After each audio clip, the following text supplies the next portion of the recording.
And thank you for coming. So today we have not very usual briefing, and we will try to understand how our partner governments and our partner countries are making decision about supporting Ukraine, and what is the vision of our partner countries and those people who work in analytical sphere in some university think tanks, how they see the developments which are going on in Ukraine, because traditionally for UK government, for US government, the influence of think tankers and influence of academicians are very substantial on formulating the policy. And we have our guests here, Sir Hugh Strachan. He's a professor of international relations at the University of St. Andrews and is an advisor for the Parliamentary Committee on Defense. We have here also Stephen Gethins, a professor of practice at the School of International Affairs and former parliamentary member of the UK, and Marc Vore, professor of practice in international relations. Yeah? I'm a senior lecturer in international relations. Okay, so yes, sorry, senior lecturer. Yeah, and so probably you will tell a little bit more about your experience and what experience you have in working with the governments, with different governments, and then we will come to Syria of the answers and questions. And of course, I'm welcoming you in Media Center Ukraine, which I forget to tell. And my name is Elena Frolova, and I will moderate this discussion. So, Stephen? Yeah. Shall I take? Yeah, Mike. Is this working? Good. Yeah. Can I firstly say what a great pleasure it is to be at the Ukraine Media Centre for us, and actually thank you journalists for the really important and often dangerous work that you do in covering this conflict in your country. It's such an important role that you all have to play. So I just wanted to thank you for everything that you're doing as the media, and it's a great pleasure to be here today. My name's Stephen Gethins. I'm a professor of practice at the University of St. Andrews. We're all here from the University of St. Andrews. We're in the city where St. Andrew came to preach, from the town where his bones have been laid to rest. So you see these connections between our small town in the east coast of Scotland and in this ancient capital of Ukraine. I've been to Ukraine several times. I was first here during the Orange Revolution as an election observer, and then I was one of the members of parliament who worked on Ukraine after I got elected, firstly to raise attention to the initial the annexation of Crimea, the illegal annexation of Crimea, and the invasion in the Donbass. And I visited several times, was a member of the Ukraine-British Parliamentary Friendship Group, travelled to the Donbass with your parliamentarians. So I think we'll get into the questions today, but it's a real privilege to be here in what for many of us who love this country has been a very, very difficult year, and we've been speaking to people about how best the West can help and how we can help shape that debate and discussion which is ongoing in our countries. Hi, I'm Marc Vore.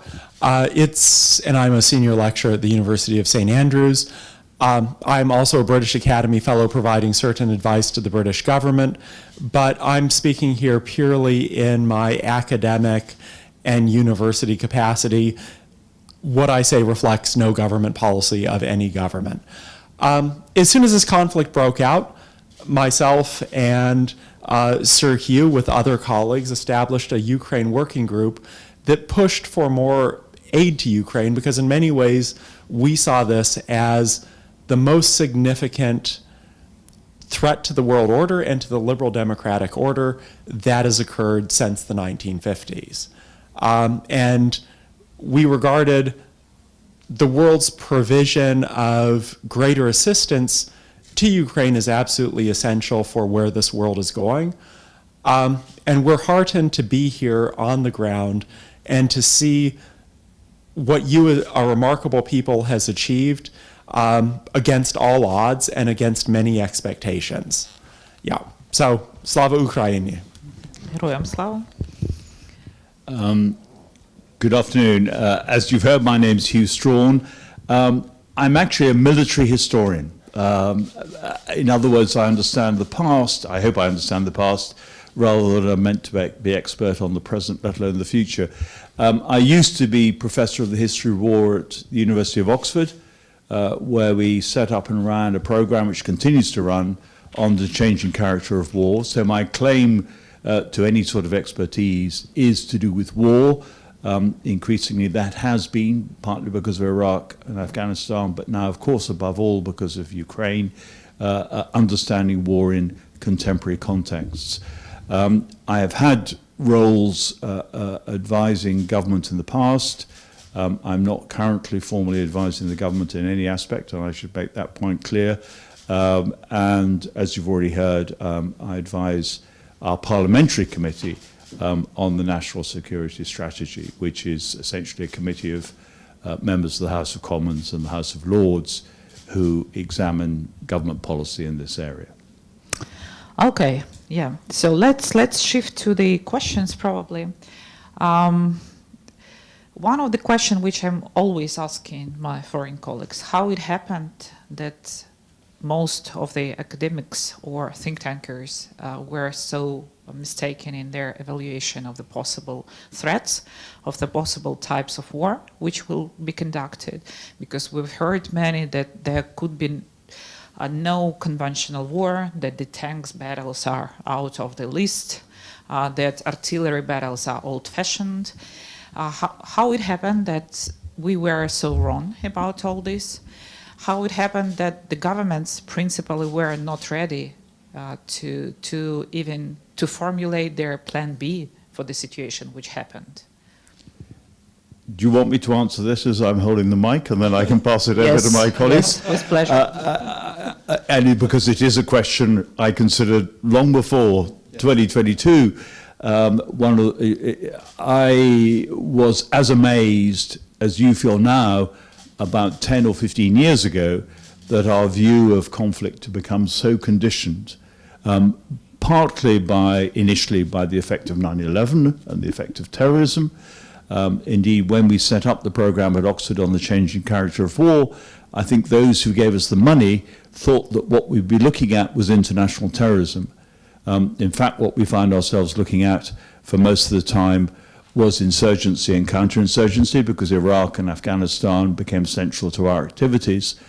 And I remember frequently saying in that context, not least when I was talking to people in government or to the armed services, we should never underestimate the possibility of war as we understood it in the past. Europe's own sense of security seems extraordinarily odd to me, because this is in defiance, if you like, of historical experience. And it's not that I think that history in any sense repeats itself, but what history does suggest to us is that we should be aware of contingency, that things happen which we've come to hope would not happen.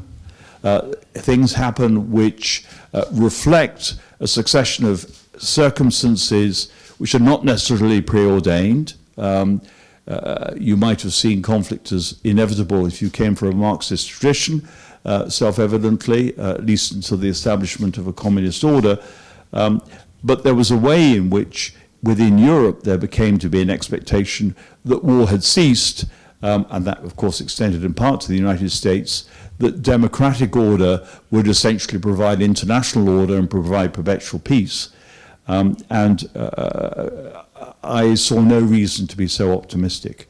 But it became a condition of practice in part because, of course, countries wanted to be able to reduce their defense expenditure, wanted to be able to put their resources into public goods like health, social security, and so on, all of which, of course, were desirable objectives, but some of which, of course, lacked realism when it came to the understanding of international relations. Can I add one more question while you're keeping the mic? And you still know a lot of politicians. You still know a lot of people from the military of UK, and I've heard that you know Chod. And so you see how the policies and attitude to this war and plans are changing, and you can evaluate it as a practitioner. So what is the change, and why these changes happen? Because we're interested in how to push more fast decision-making and more advanced decision-making from other governments. I think the change actually is coming from here, not from Britain. I mean, the change, you are the ones, sadly, who have much more recent experience of contemporary conflict than we do in the United Kingdom. And I think if you spoke to, I know, if you speak to people in uniform in the United Kingdom, they will say it is the time for us to learn from Ukraine, not for Britain to be teaching Ukraine. I mean, I hope there are things that Britain, and there are things that Britain can contribute in terms of the training of troops, for example, which we're doing. But the direct combat experience, which is shaping our understanding of how weapons should be used and what is important, are coming from here. Much of the press reporting in the United Kingdom, and it's coming, of course, from what is said here in Ukraine, is that this war looks like the First World War, and that happens to be a war in which I've worked a great deal for a great deal of my career. And indeed, the reports that come from eastern Ukraine, come from Bakhmut, and so on, reflect some of the presumptions about the First World War. Trenches, very heavy losses, the importance of artillery. These, of course, are all too familiar to a historian of the First World War. But when we think about those things, there are two other things I think we need to think about. One is, of course, there are many aspects of this war which are not familiar to a historian of the First World War. I'm thinking of the capacity of information to transfer laterally between units, the role of electronic communications, the role of precision, the capacity to respond quickly to tactical situations on the ground, with the flexibility that, quite frankly, was totally absent in the First World War, and indeed largely absent in many operations conducted recently by other armies. This is innovative in terms of what is happening. And the other aspect, I think, that this tends to underestimate is the way in which actually there are other continuities going on here for a historian of the First World War. And that is, for example, the role of public information, how it is handled, how propaganda works, how truth becomes essential to our appreciation of what is going on, and how at the same time, of course, in the pursuit of victory, there needs to be a narrative that is convincing and persuasive. And that, particularly when it's a war of national survival, as it is for you, means that there is a way in which you have to handle information which they began to learn about in the First World War. And the other aspect that I find also resonates is the role of sanctions in this war. As you know only too well, unfortunately, perhaps far too much weight before February 22 was put in the expectation that sanctions might condition Russia's behavior and might affect it. What I think that above all underestimated was not just Russia's capacity to plan for that, but also the capacity of a globalized economy, which is what they had in 1914, the capacity of a globalized economy to adapt to sanctions, to get round sanctions, and to be able to maintain trade that crossed even between belligerents at times in the First World War, but certainly in this case, as we find today, still make it very difficult for those who are Ukraine supporters entirely to cut out Russia in terms of economic relations. Thank you, Stephen. Probably the question to you, if we say about your role, you know how the parliament works. Yeah, yes, of course. And you know how international relations works. We see the principal role of, for example, Senate in this situation, and there are many worries about the future changes in United States after the elections, about the support in Ukraine. We don't see so much from the UK Parliament, probably because the subdivision of the decision making is different. But principally, describing the changes in international politics and describing the changes in decision making in like a key principal countries which are supporting Ukraine. What is your feeling? Where we are moving for? Is the final decision to defeat Russia already adopted, or it's still like no win for Ukraine, no win for Russia? So what's going on there? What's your smell of the air there? So there's a lot here. Can I firstly, I'm going to reflect on the first question, I'll come to the second question. And then also just as a housekeeping thing that, of course, our remarks today, I think we've agreed are embargoed until tomorrow night, just for the information of colleagues here as well. On the failures, there were a number. I was in Parliament in the aftermath of the annexation of Crimea and the war there. And even though I think it's fair to say the UK has done a lot of good things since February last year in terms of getting the arms in so that Ukraine could defend itself, I think we all need to reflect on our failures. And I remember there were certainly failures to take that Russian action seriously in Crimea and the Donbass, and I saw that with my own eyes and firsthand, the experiences of the appalling price of conflict. None of this should have come as a surprise to us. We'd seen with Russian actions in Aleppo, the bombing of Aleppo, the bombing of Vore in Georgia, the flattening of Grozny within Russia's own borders, what this administration in Moscow are capable of. And if they're capable of these kind of acts of inhumanity on their own people, then they're certainly capable of it on other people, as people in Ukraine are far too well aware. So how did we fail? We failed in a number of ways. We failed in terms of our discussion and debate. We failed in terms of the polarisation and disinformation, where perhaps there were elements of naivety in every single political party in the United Kingdom Parliament, had some failures in this area of disinformation. We failed in finance and the dirty money that was flowing through the London financial markets, which there are still areas where much more work needs to be done on that. War is not just about military hardware. War is about the finances. War is about the spread of information. It has been thus, I'm not a military historian like you, but this has been the case of conflict since the dawn of history, since the dawn of civilization. In terms of how we improve it, not every academic got it wrong. And I'm pleased to say at the University of St Andrews, for example, a number of my colleagues, Marc and Hugh, were amongst them. But I'd also look at the work of people like Kristen, Harkness and Professor Phillips O'Brien, who did some very significant work on this from the early days. Who I can remember in the early days of the war were saying, the Russian army, you've got it wrong in the Russian army. Now, why was that information important? That information was important because we needed to send out the information that Ukraine could defend itself, that we should not roll over to Russia. Information counted in those early days. Where's the debate now? The debate now, certainly in the UK and elsewhere, is pretty firmly behind Ukraine. That said, there is always a danger of fatigue, always a danger. And I have to mark out that your MPs of all political parties in the Rada have been very effective in getting the message out there and campaigning. And I would say, please let your civil society and your members of parliament travel, because they're incredibly effective advocates.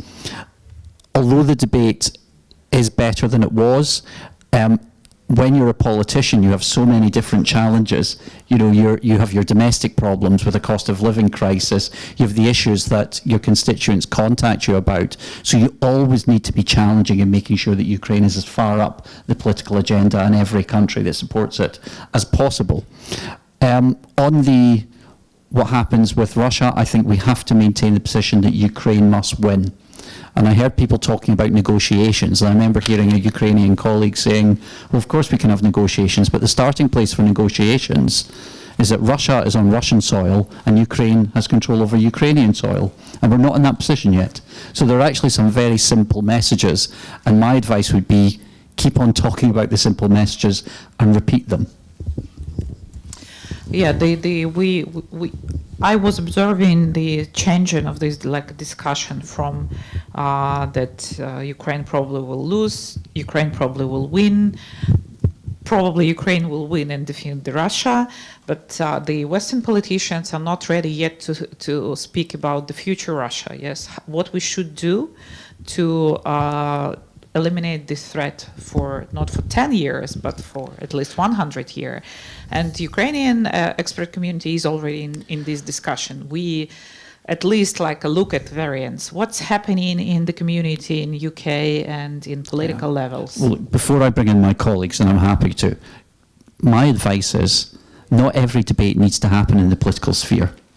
The moment it goes into the political sphere, you lose nuance and you lose some of the sophistication.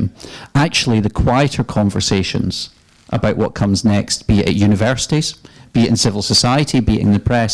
Do you have already this Yes, discussion? we do. We are, of course we're having these discussions, but I think that and I'm saying this to a room full of journalists, so forgive me. I think that sometimes having these conversations in front of journalists isn't that helpful. I think you want your conversations to be more mature, because you want to be able to say things that you might, you want to really think about what you're saying. So one thing that I've found is that moving from Parliament into a university environment, let me say this, is that I have the opportunity to debate and discuss issues with very smart colleagues, but within the privacy of a university, so that I can really consider what is best, rather than simply being asked to express an opinion after thinking about something for 5 minutes. Does that make sense? Yeah, I have the same experience, so I do understand you perfectly. Marc, maybe you will add something on? Yes. So I would like to say that I agree with everything that my colleagues have said, but I would like to go back to the original issue about, in some ways, our intellectual failures. And I think collectively in the West, we underestimated two things. We underestimated both how revisionist the current Russian government is, the extent to which it was prepared to use force to try to reestablish something of an empire, and we underestimated how irrational it is. Scholars in the West, politicians, did not believe that great power war or significant war was likely, because it's fundamentally very difficult for one large country to try to attack and conquer another large country whose population doesn't want to be dominated. Yeah. In the United States, United Kingdom, we've just faced decades of insurgencies against our forces when they went into societies that did not necessarily want them to be there. Looking at that and looking at the economic cost in terms of sanctions that Russia would suffer if it invaded Ukraine, we said it would be irrational for the Russian government to invade Ukraine. Therefore, they won't do it. We overestimated their rationality, or we underestimated their irrationality. So I think those are two of our biggest cognitive failures. Now, I think that ties into the issue of how to debate Russia's future. And the challenge that we have to think about is, how do imperial ideas, how do imperial identities die or get revisited? And unfortunately, oftentimes the process is a long one, and it's difficult to foresee exactly what contours it takes. Okay, so my last question, probably before I give the floor to journalists, is still about the future. Ukraine is obviously becoming a regional power, even in the situation when we lost economy. We have so many human losses. 1/3 of our population are refugees now, so still we are influencing decision making very much, and we will continue to stay in this position because we need to restore the country, we need to guarantee a sustainable peace in Europe. And the discussion when we hear that, well, probably it's not the time to discuss the Ukraine in NATO or in EU is like a little bit funny for Ukraine, because if NATO rejects the biggest and the strongest army in Europe to be a part of them, so yeah, we always have an alternatives. But what is the future? How you see it? Because there are many discussions about possible alliance between Poland, Ukraine, Baltics, and UK, or some other alternatives, or Black Sea alliances. So how you see this future of the security system configuration for the next 10 years, for example, not so long period? Today, Ukraine sits at the epicenter of the debate and discussion on the future of Europe. It is the heart of the debate and discussion on the future of Europe.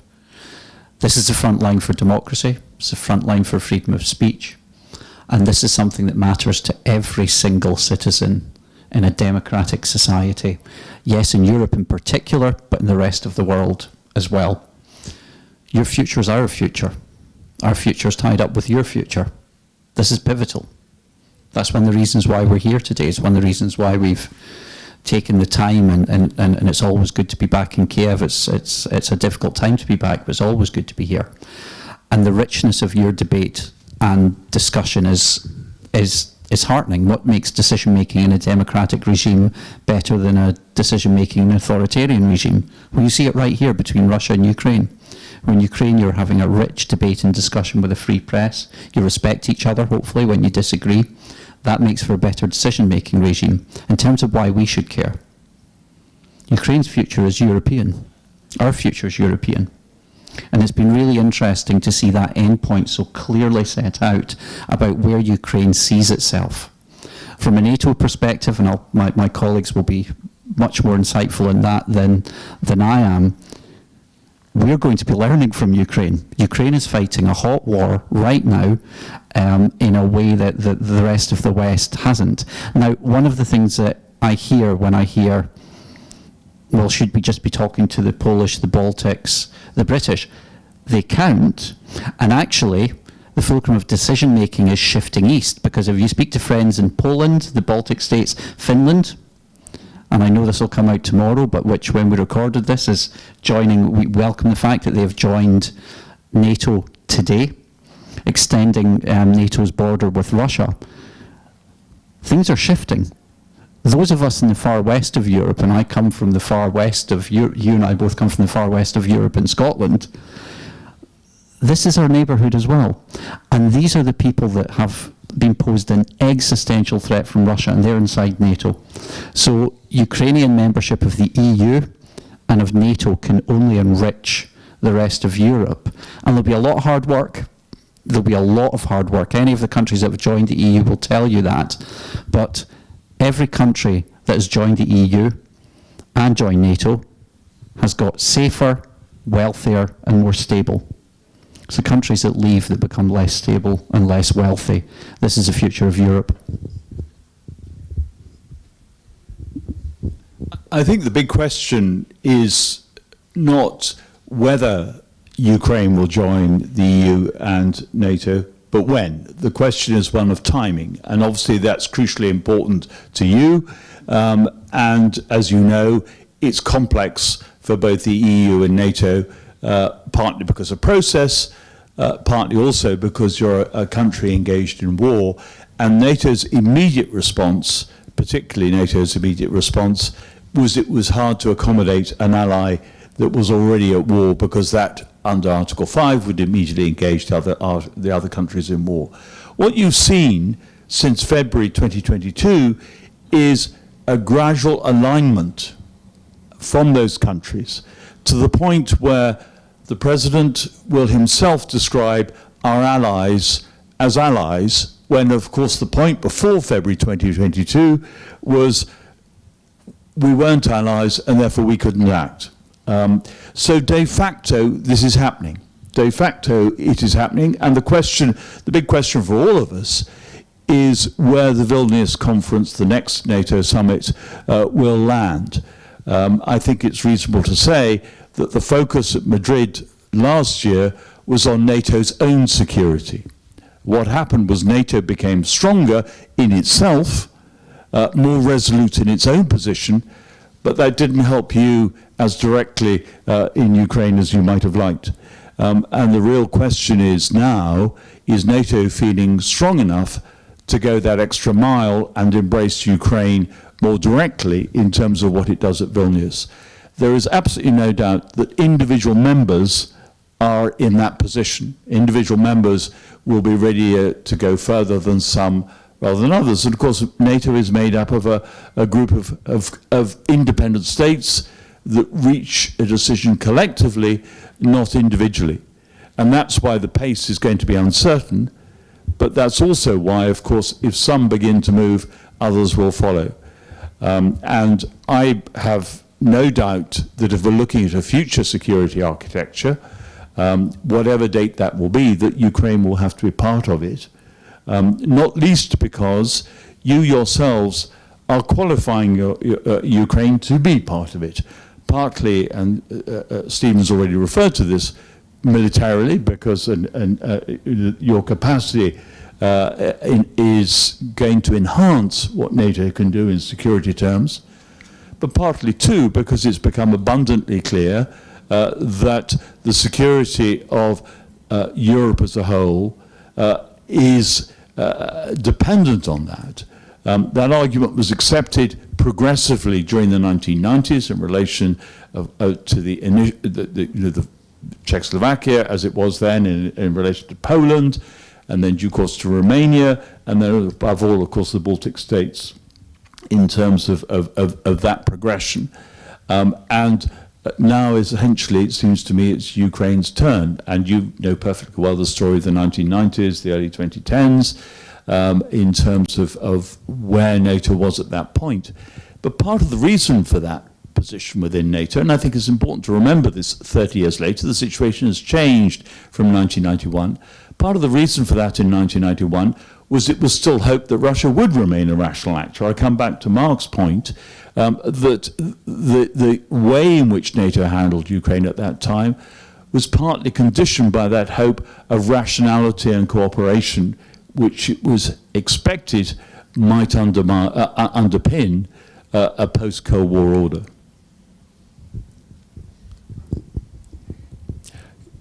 So I have very little to add to what my colleagues have already said, except Ukraine is proving on a daily basis how valuable of an ally it would be.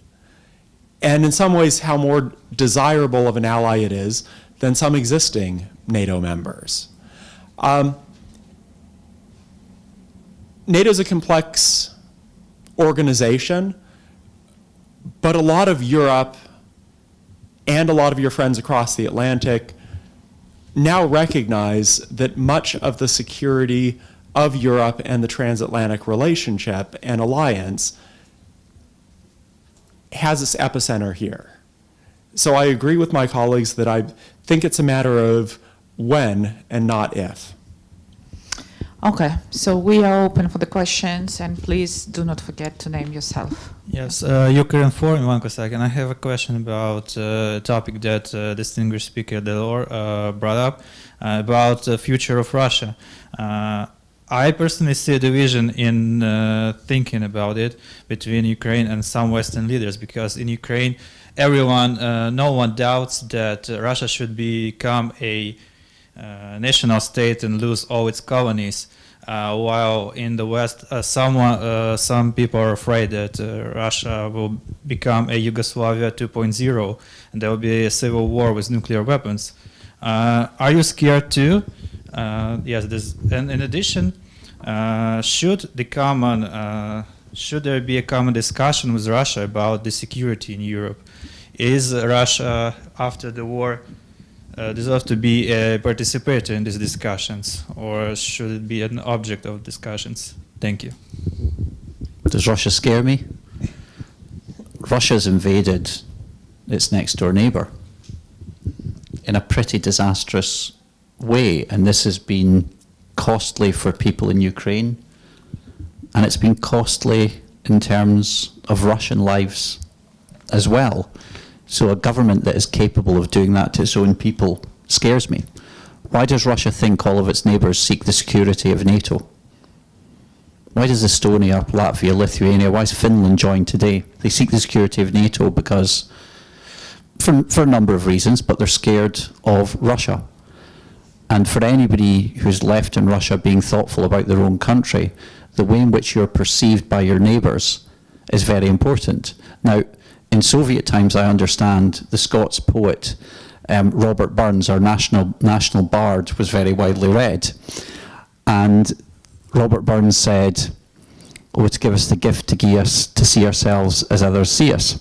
What that means, and forgive me to those who are trying to interpret this at the moment, is a Scots phrase, it's a Scots language term which means, "Oh, what a gift if we could see ourselves as others perceive us, as others see us."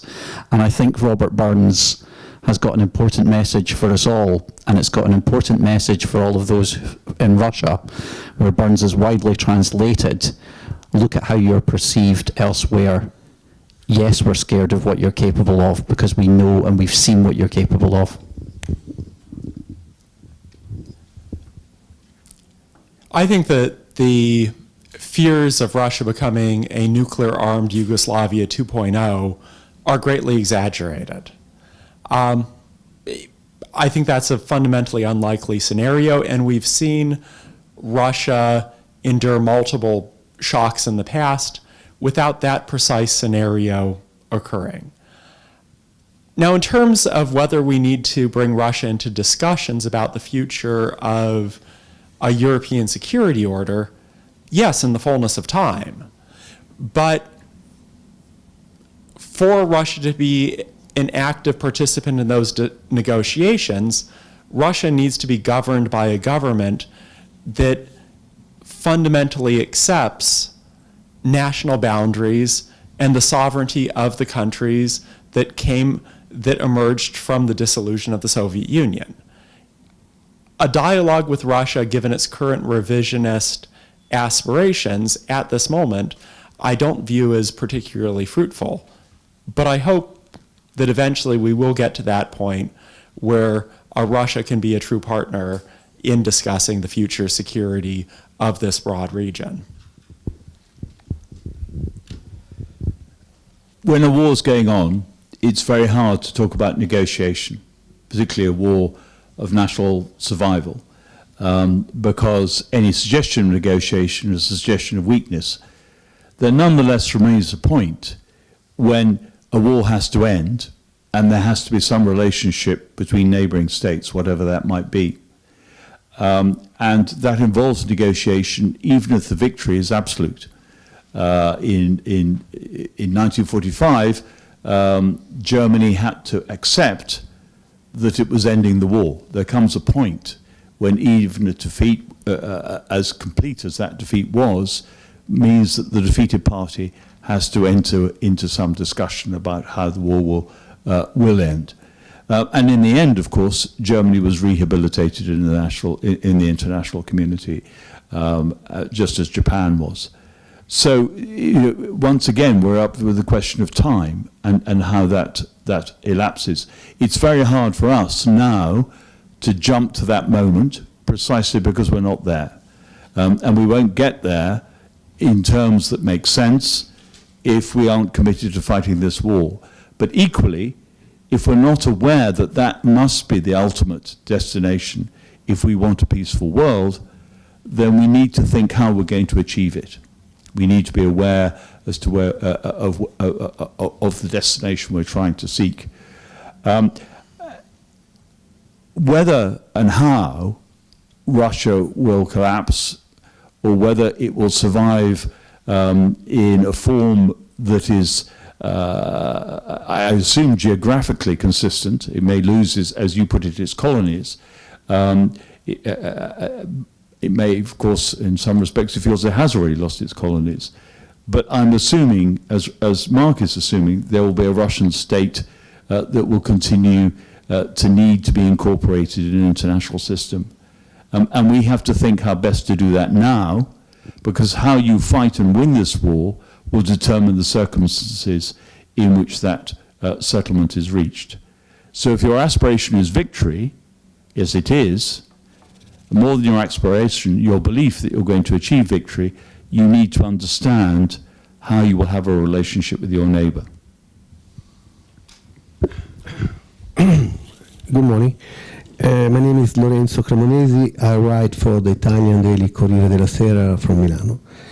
Well, let me say that it's so refreshing to hear you, especially coming from a country which I think in the European scenario is one of the weakest, with having Berlusconi, having members of the government who are clearly, openly supporting Putin. So it's really so refreshing, and let me say also that once again, when I hear people like you talking, I really regret Brexit, because I think Europe really very, very much people like you and like your country as it behaved in this war. Having said that, I have two questions which are very much connected. The first one is, what do you think was the role of your country and of NATO country at large in arming, helping the Ukrainians before the war? Because, you know, suddenly we started to talk about the Lao missile, the Javelin. We discovered that the Ukrainians were trained before, and they were trained also in Great Britain. So your country had a role, probably the best role, the more important, in the year before 2014 and February 2022. And the second question, which is connected, you were talking about the astonishment, surprise, not understanding how Russia wanted to attack. But another surprise really came quickly, and it was how much the Ukrainians were ready to fight. And please, allow me to remind you that from Washington to London to Germany to Rome to Europe at large, in the Western Front, the majority of the experts, so-called experts, military attaché, they were saying, no way. Russia is going to take Kyiv. Russia is going to win. I remember myself calling my office here, from here, saying after the Battle of Hostomel, which was immediately after the beginning of the invasion, let's write a story, an editorial saying, and if Putin loses? And the answer was, you're crazy. From Pentagon, they're saying, in a few days, Biden appealed Zelensky to leave the country and to organize a government outside. So this surprise was not only the fact that Russia attacked, but the fact that the Ukrainians resisted so well. Thank you. Yeah, so first of all, and I'll say this in a personal capacity, I fought very hard against Brexit, forgive me to the Ukrainians, but just to respond very hard, voted against it, campaigned against it, and I think that the UK, you know, this is a personal view of mine, this will come as no surprise to anybody in the UK, I think the UK will eventually end up rejoining the EU. In what status or in which of different parts rejoin at different times is another question, but the EU is the future of Europe and the Ukrainians have recognised that. On the question of, and I'll leave some of the military issues to my colleagues, and Hugh will have some insights in particular on this.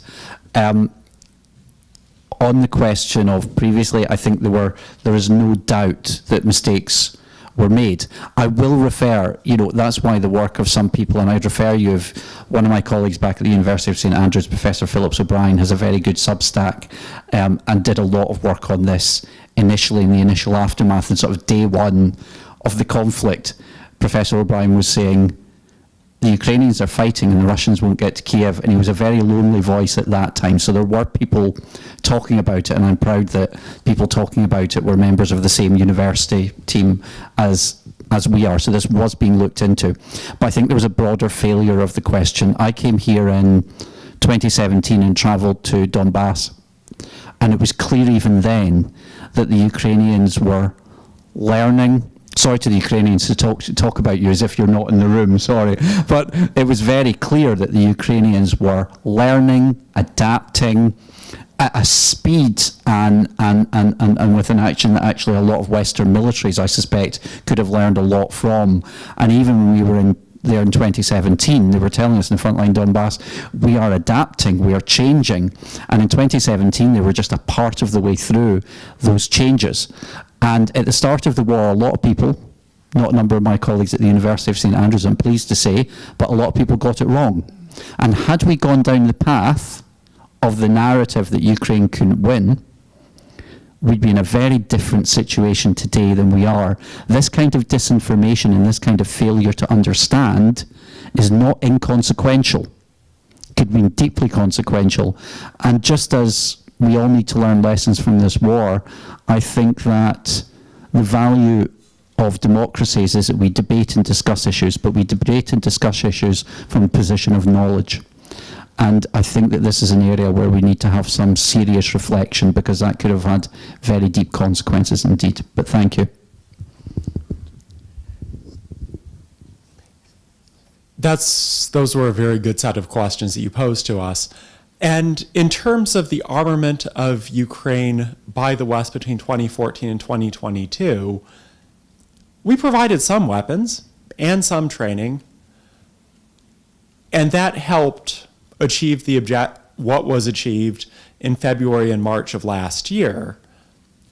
But it wasn't nearly the amount that could or should have been provided. Had NATO members provided more fulsome and aid prior to 2022, Ukraine could have absolutely smashed the Russian army in those first several months of the war. And the fact that we didn't provide more aid, I think, reflects two systematic mistakes in Western analysis preceding the war.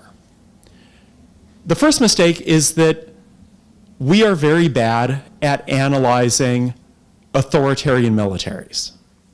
If you want to look at the military of a democracy and see what its mistakes are or what its flaws are, you'll find lots of blogs, articles, newspapers where majors, lieutenant colonels, retired generals will criticize every flaw in the military. If you want to find out the problems in the American, British, or French militaries, just go and look at what officers and retired officers are writing. In authoritarian militaries, all we see is the propaganda image they want to project. Russia did large-scale exercises, the Zapads, the Vostoks, that are carefully choreographed. They're not real military exercises for the point of view of testing and training the military, but they were demonstrations in the pure public relations domain. Russia, Rostec, Vladimir Putin like talking about the wonderful super weapons that they were producing, whether they worked or not. Now, in the West, we oftentimes took that carefully cultivated propaganda image and took it for the reality. And I fear that we do that with other authoritarian militaries, whether they be Iran, North Korea, or potentially China as well. We have trouble understanding authoritarian militaries, and therefore we tend to overestimate their capabilities. The second learning pathology we have is we tend to spend a lot more effort understanding our enemies, which are oftentimes closed societies, than understanding our partners and allies. An area where I've worked for quite a long amount of time is on Korea, North Korea, South Korea. If you look at Western analyses, you will find tons of books, articles, videos trying to pick apart North Korean military power. That's fundamentally difficult because this is one of the most closed states on earth. On the other hand, if you look at the South Koreans, and the South Koreans are our allies, they talk quite openly, you'll find very little.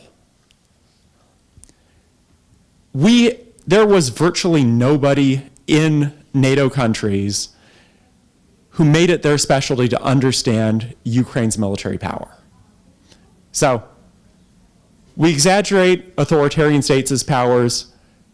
We don't understand or study partners and allies, and all of that led to much of the Western analytic community writing Ukraine off. So we provided symbolic levels of armament that were supposed to deter Russia and demonstrate our support for democracy, but we didn't arm you so that you could defend yourselves because we didn't think you could. You have proven us wrong, and you have proven all of the mistakes and shortcomings in our own intellectual processes. I would once again, as Stephen did before, suggest that you look at the work of Phil O'Brien, who is perhaps the most eloquent in picking apart the errors of the Western analytic community. Can I answer this question in a slightly different way, which is to put it, and I know for totally understandable reasons Ukrainians resist this, but to put it in the context of Iraq and Afghanistan, which were preoccupying some members, and in the case of Afghanistan, all NATO members, for much of the period we're talking about. And I do that for a number of reasons. The first reason is that the experience of that made member countries very wary of involvement in other operations. There was a concern that what had been a well-intended campaign, particularly in relation to Afghanistan, had rebounded and made the prospect of using armed force deeply unpopular in a domestic context. In other words, the response after 2014 was there, but was lukewarm and not sustained. So orbital, as it was called in the UK, that the advice that the UK was ready to give to the Ukrainian Ministry of Defence was well meant insofar as it went, but it did not amount to an effective deterrent. And indeed, of course, there was a spectacular failure of deterrence, collectively for NATO and individually for the member states in February 2022. But also, there were other odd assumptions that came out of that. One was, and I think this is the extraordinary one, a presumption that a population that was invaded would not resist. Given the experience of Iraq and Afghanistan, I find that staggering, because in both cases, the population did resist.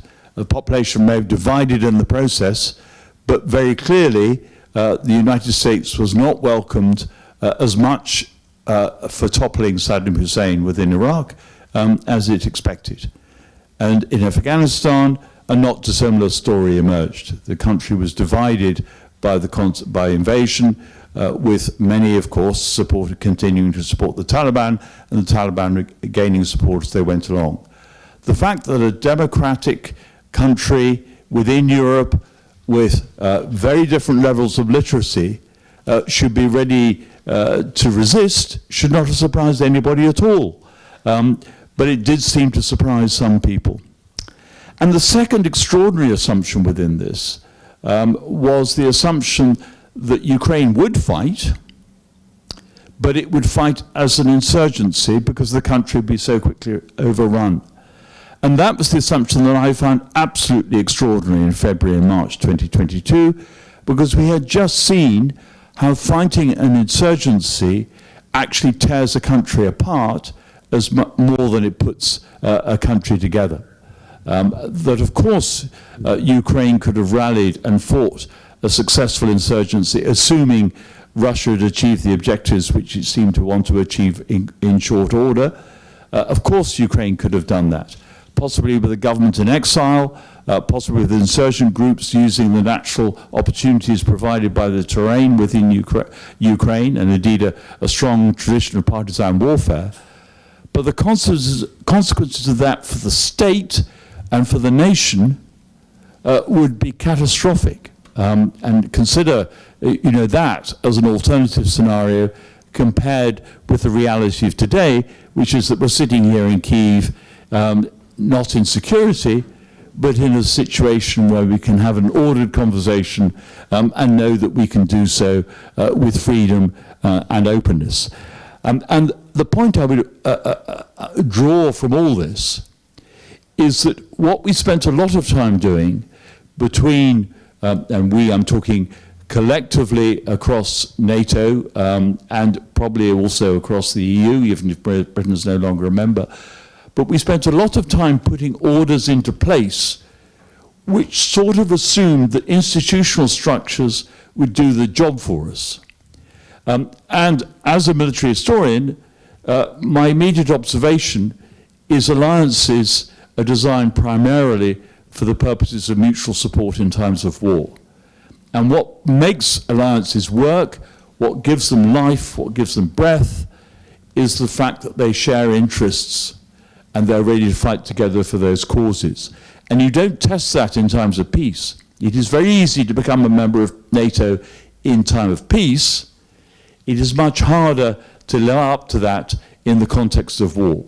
But war is ultimately what the test that an alliance has to meet. And the result, of course, is that we are having a conversation about Ukraine that is different, precisely because war has provided that test. Good afternoon, Igor Brelyan. I'm Informer, so I have two questions to you. The first one would be about the role of non-military factors in the Russian-Ukrainian war. And the second one will be about the impact of the war on the reforming of British defense sphere. Thank you. Non-military factors. Okay. Do you want me to address the military well, I've got the mic. Shall I start doing that? Yeah. I think the shorter, in answer to your second question, that is an ongoing process. There is the challenge for the United Kingdom in that it's had both an integrated review and now, of course, an integrated refresh, which has just been published. And we have a post-Brexit Britain which has committed itself to a global role in terms of understanding what it's doing in terms of defense and security. And clearly, what has happened in Ukraine has presented a challenge that gives Britain the obligation to make quite clear that it has a European focus at the same time as having a Pacific focus. And that debate is not resolved, partly because it's requiring us to be in two places at once. It's requiring us to have greater capability than we currently have. It is a problem to which the Navy finds itself easier to respond because of its inherent flexibility. But even there, you can't have a carrier strike group in the Pacific and simultaneously in the Atlantic. And indeed, you can't optimize a carrier strike group to perform in the Pacific and leave it optimal in terms of its performance in the North Atlantic or indeed in colder waters. So there are challenges even there. At the moment, most people in defence would say we're not making a sufficient contribution in terms of increasing defence expenditure. And most of what has gone in, defence expenditure, has been increased by this government, the current government. But in many respects, it's making good the cuts that have occurred over the last decade rather than actually enhancing capability. And I think there remains a big problem, and it comes back to answering in part your first question, which is how do you imagine fighting in the context of a land operation? And much of that in the integrated review was conditioned on the assumption that you would fight from a distance, that you would provide, you would be able to mass fires, but you would not need mass in terms of personnel on the battlefield. And of course, there is a trade-off here between, which Ukraine has experienced itself, between acquiring precision and effectiveness in terms of fire and needing mass in order to cover the amount of terrain you're having to defend. And for Britain, because it's assuming still that it'll be fighting in an expeditionary fashion, that it will not actually be defending its own territory, that if it's fighting a land operation, it'll be doing so on somebody else's territory. It assumes that much of that mass will come from allies rather than from its own firepower. I don't think that assumption has really been changed, and I don't think we're necessarily having that debate. So as far as the response to your first question is concerned, at a tactical level, a great deal is being learnt, precisely because of your capacity to integrate the armed forces in society, to integrate civilian expertise with military expertise and produce viable solutions, to learn as you do, to learn as you go along. And we have no experience of doing that. You have experience of doing that and showing how it can be done. But we're still also having a debate which has, I think, a long way to go. It was promised in the integrated review about how we understand national resilience. You're showing what national resilience involves. We have tended to understand national resilience in terms of how we think about climate change, how we think about responding to natural disasters, not so much in terms of generating capability for war. Countries, of course, to the immediate north of you and to the east of us, like Finland, having joined NATO, do understand resilience in the sense in which you understand it. There are those in Britain who are saying we need to understand resilience in those terms, but I think while we enjoy the comparative security of both distance and the sea as a divider, it'll be quite hard to get that discussion going in any meaningful way in Britain, at least in the foreseeable future, but it doesn't mean that there aren't people who are not thinking about it.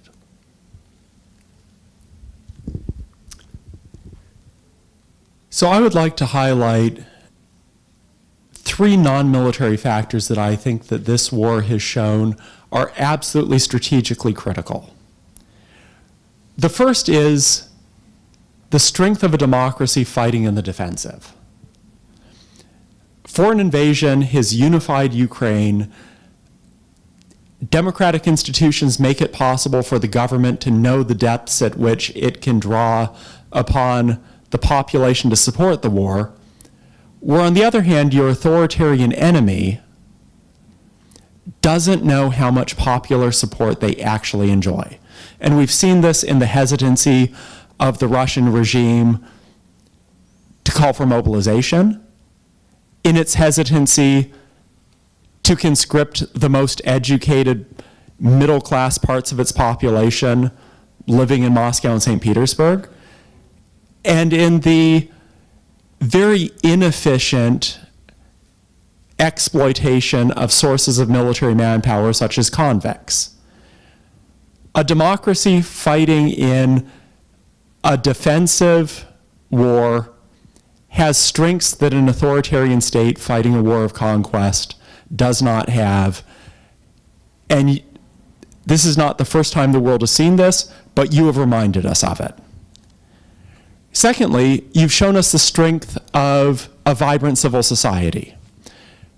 Some of the stuff that we're learning about this war, the way in which non-governmental organizations, associations have crowdsourced drones, have developed new technology, and have worked carefully with the front to innovate at a pace and in a way that one has perhaps not seen in previous conflicts, is absolutely remarkable and is a learning moment for all of us.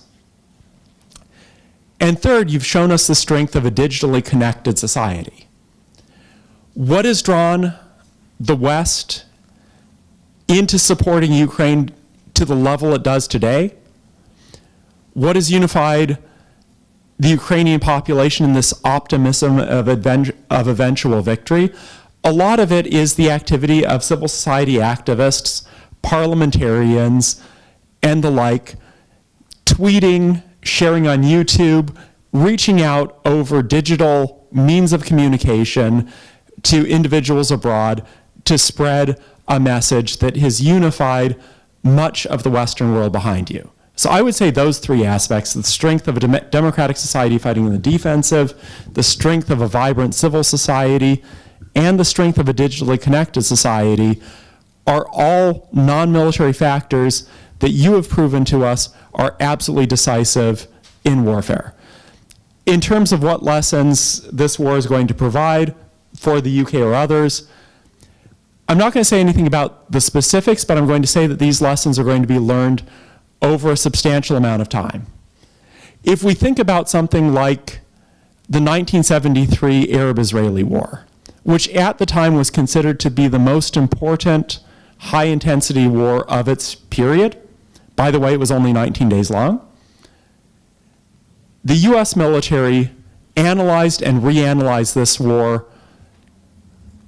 consciously grounding new military doctrines and documents in reinterpretations of that war's experience from 1973 up until 1982. So the process of drawing lessons militarily from that war took 9 years.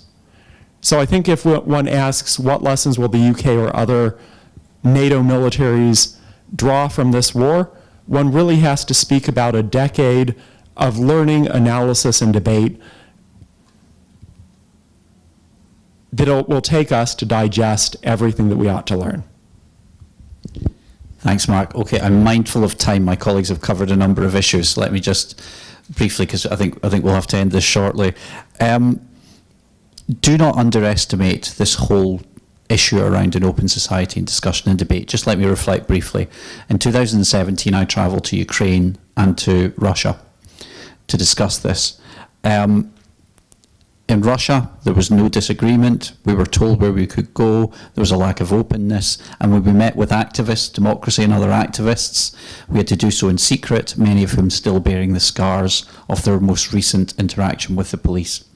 When we came to Ukraine, there was an openness. People disagreed a bit, but there was a broad message.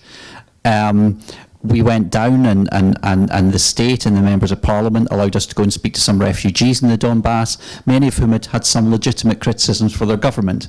That is normal in a democratic society. Now, I'd spent time here, I knew the area, but with my colleagues who'd never been here, they went home with an opinion of Ukraine that was, this is a democratic society, because it allowed us the openness to interrogate our benefits and our flaws. So that I remember that lesson and that experience of my colleagues.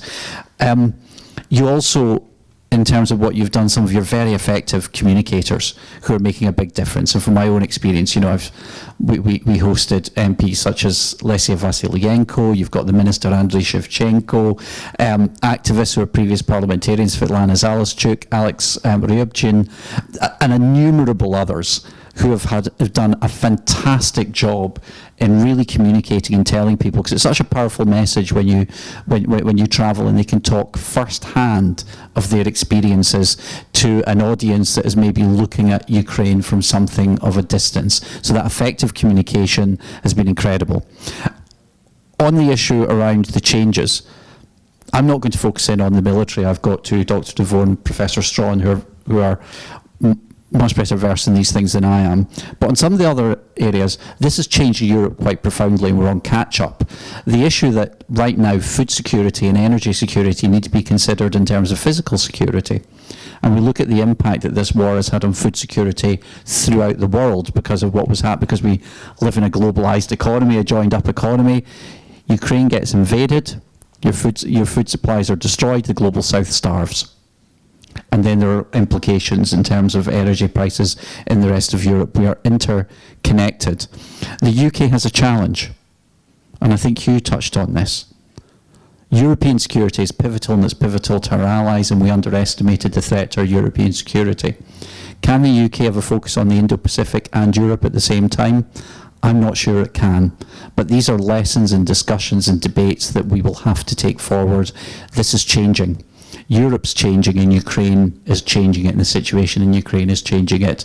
And we're certainly not going away in terms of our focus on your country. We've still got an awful lot to learn over the coming months and years.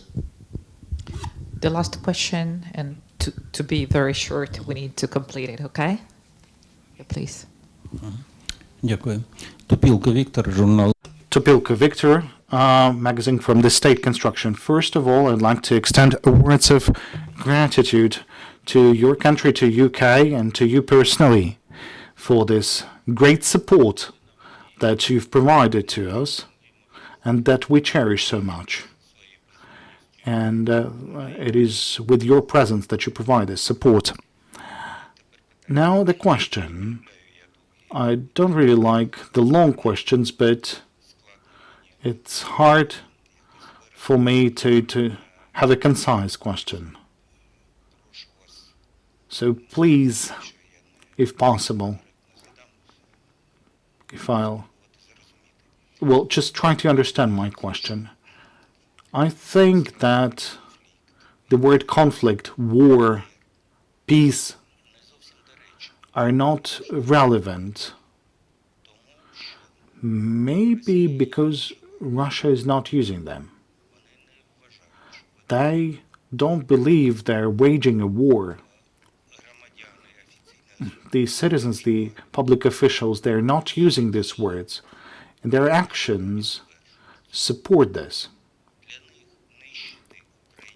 For them, destroying Ukraine, it's like, drinking a glass of water.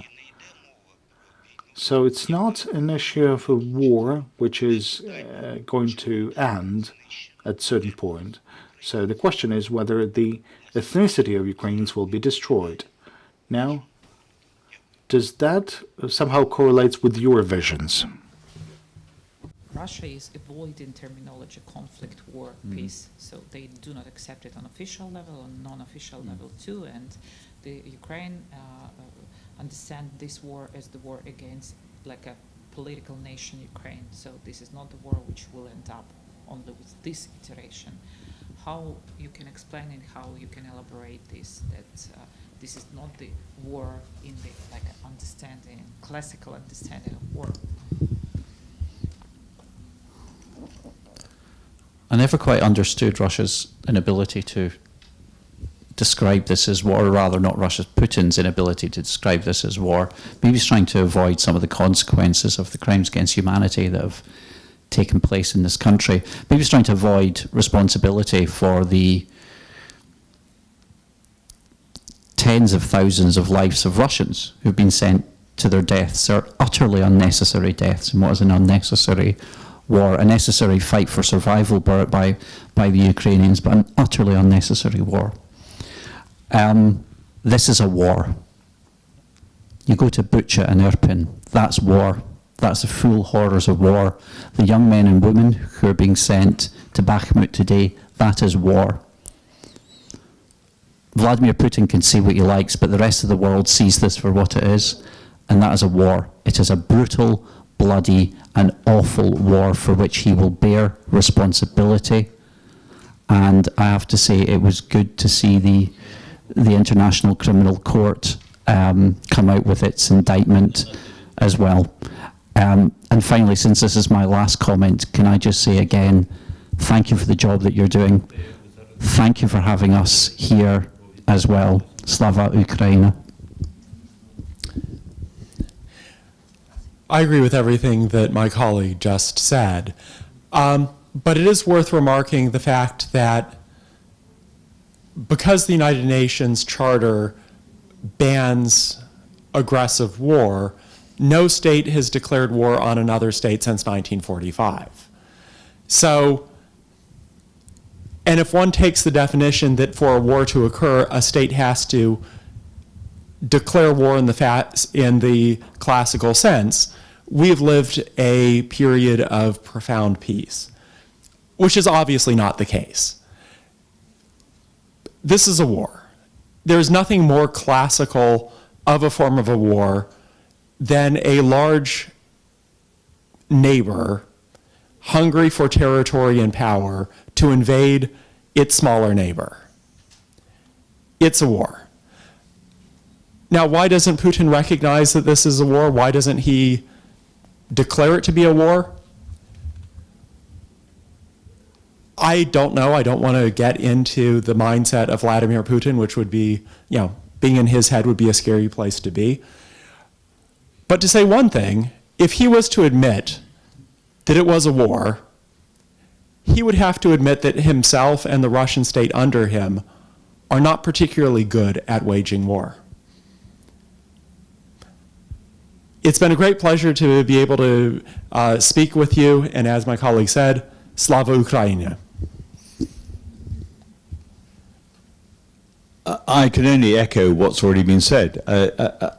For anybody who studies war historically, this is undoubtedly a war, and there are many ways of defining war. The fact that we've tended in the last, since 1945, partly because of the UN Charter, but also increasingly probably since the 1977 additional protocols, the subsequent accretions to the laws of war, we've tended to use law as the prism, one of the prisms, and one of the principal prisms through which we understand war. So there are certain things that are allowed within what is legally defined as war, and there are other things that are not allowed, and so on and so forth.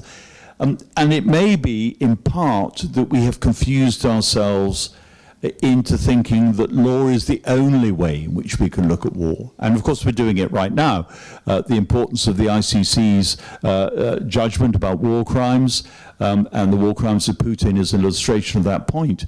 The need for Ukraine to collect evidence now about war crimes being committed on its territory is further evidence of that point.